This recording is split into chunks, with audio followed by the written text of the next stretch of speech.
So the most competitive district in our area, at least in my opinion, might be the one living in the Stone Age. You like that cheesiness, Chad? Look at Chad.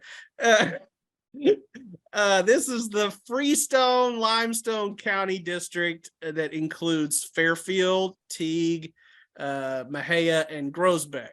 2 of those in Freestone County, 2 of those in Limestone County. DJ, you're going to be writing about this in the high school notebook this week, but obviously they're very competitive and they all have rivalries within within each other.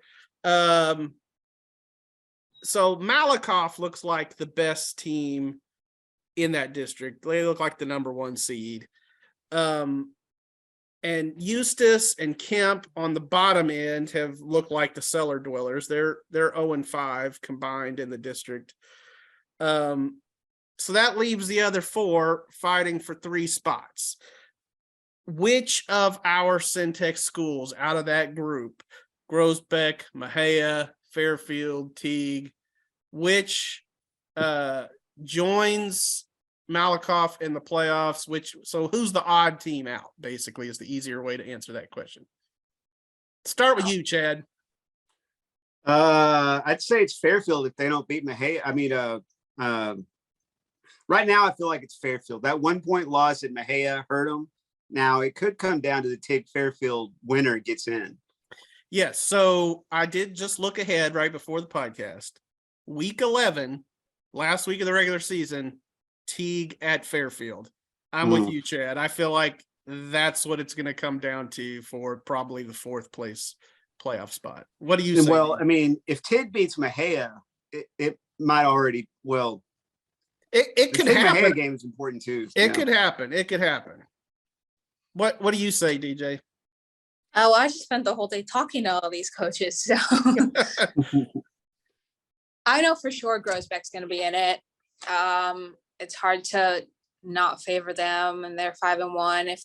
If their quarterback hadn't gotten injured early in the season, I think coach said it was like 3 games in, that they might be undefeated. Who knows? And they've bounced back from that nicely. It's been impressive what they've done without Alan Lewis. Yeah, no, they've done really, really well even without him. And I mean, Chris Cox kind of picked up a lot of the heavy lifting at running back, just because you're not, I guess, passing the ball as much with a younger quarterback. But I think,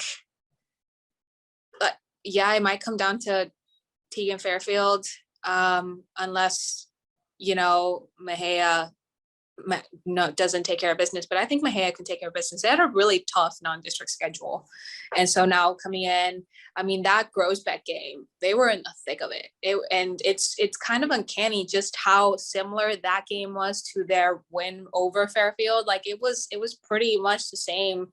Maybe like the overtime, they go for version, they're leading, and then Fairfield comes back, which is similar to what happened at the Groesbeck game with them. Groesbeck was leading, Mexia came back, and then the goats just kind of went for 2 in overtime in order to take the win by a point. And that was, talking to these coaches all day, that was kind of like the big thing, is that they're all very similar teams. They're all very and so that's, I guess, why it's very competitive, is they're all kind of in the same boat, in the same area, which is kind of, and one of the reasons why, the history of the rivalry is so big is that everybody kind of knows each other in that area. So,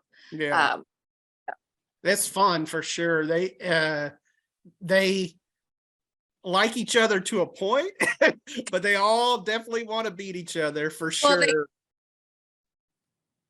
I think we lost her. She had 10% battery. It sounded like she had a good point coming. I guess we'll wrap it up, Chad.